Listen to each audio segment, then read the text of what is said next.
Bon matin, chers amis auditeurs et serviteurs de Dieu qui nous suivez, vous qui êtes à l'écoute en ce moment. Nous sommes là, encore une fois, votre serviteur Francis Ngawala, et je voudrais vous parler sur l'importance de la libéralité dans le combat spirituel. L'importance de la libéralité dans le combat spirituel. Bien-aimés, il est un principe très important qui est énoncé dans la parole de Dieu. Lorsque nous revenons dans Romains 12, j'aimerais bien que nous puissions lire cette partie de Romains 12, à partir du verset 5, la Bible dit ceci. Ainsi, nous qui sommes plusieurs, nous formons un seul corps en Christ, et nous sommes tous membres les uns des autres.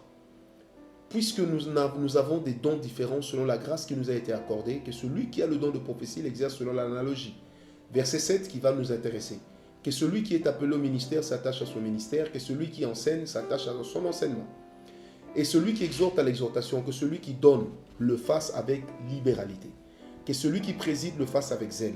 Je répète, que celui qui donne le fasse avec libéralité. Verset 9, je saute. Que la charité soit sans hypocrisie. Ayez le mal en horreur. Attachez-vous fortement au bien. Amen. Verset 13, pourvoyez aux besoins des saints. Exercer l'hospitalité. Et le Seigneur Jésus-Christ lui-même avait dit qu'à cause de l'hospitalité, plusieurs ont logé des anges. J'ai toujours pris cet exemple assez bizarre dans la Bible, mais qui est extraordinaire. Vous savez, Tabitha Dorcas, cette femme que Pierre avait ressuscitée, n'était pas reconnue ni identifiée dans la Bible, ni présentée, hélas, comme une personne forte dans la prière, comme une personne forte dans des choses extraordinaires de l'esprit. Mais elle était présentée comme une personne qui avait une libéralité, qui savait donner aux autres. Vous savez, le fait de donner peut entasser sur la tête de vos ennemis de la braise, du charbon brûlant. Du reste, la Bible le déclare. Quand tu fais du bien à celui qui te fait du mal, c'est du charbon brûlant. Vous savez, une personne peut vous insulter, même si elle prétend avoir oublié tout le bien que vous lui avez fait. Sachez qu'elle ne l'oubliera pas. Et au fond de son âme, il y a toujours quelque chose qui lui dira « Cet homme a eu à me faire du bien ». L'un des grands secrets de cet homme que nous aimons tant présenter comme un homme intègre, c'est Job. Mais Job dit ceci, il dit « Seigneur, lorsque l'indigent avait faim, je lui donnais à manger. Lorsqu'il avait soif, je lui donnais à boire. Et la bénédiction, sa bénédiction est venue sur moi. » La bénédiction de qui? De l'indigent. En fait, celui qui marche avec la libéralité, qui a cette capacité de donner, qui a cette capacité de soutenir les autres, de soutenir l'œuvre de Dieu, les hommes de Dieu, de soutenir aussi les frères et sœurs parce qu'ils en ont également besoin, c'est une personne qui s'enrichit. Vous savez, les hommes du monde ont l'habitude de dire l'argent appelle l'argent, mais nous disons que la libéralité appelle la richesse.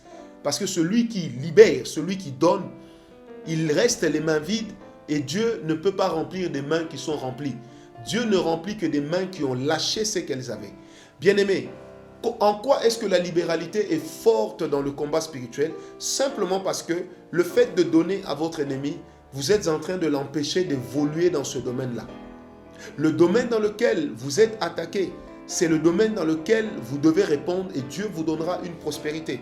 La prospérité n'est pas un évangile particulier. Ça fait seulement partie de l'évangile de Christ, qui aime que nous puissions être prospères. C'est pourquoi lorsque Christ a déroulé le livre dans le temple, il est d'abord venu annoncer la bonne nouvelle aux pauvres. Et quelle est la bonne nouvelle qu'on peut donner à un pauvre? C'est de lui dire que ta pauvreté peut finir. Que les chrétiens travaillent également à développer leur nation, à développer leur quartier, à développer des projets, qu'ils soutiennent des personnes qui ont des projets. C'est comme ça que nous deviendrons une grande force et que nous vaincrons dans le combat spirituel l'esprit de pauvreté qui agit dans nos familles, l'esprit de pauvreté qui agit dans nos vies. Nous le vaincrons par la libéralité parce que celui qui donne, il combat. Et quand tu donnes, comme disent les Écritures, fais-le sans hypocrisie. Mais ne le fais pas non plus comme avec un tableau indicateur qui dit « c'est moi qui ai donné, c'est moi qui ai fait ». Le Seigneur Jésus a dit « c'est que ta main droite a donné, que ta main gauche ne le sache point ».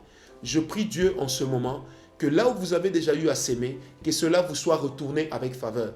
Et vos ennemis qui ont déjà été victimes de vos biens, qui ont déjà goûté à votre bien, que le Seigneur les juge Si eux vous attaquent, que la grâce de Dieu soit votre partage. Au nom de Jésus.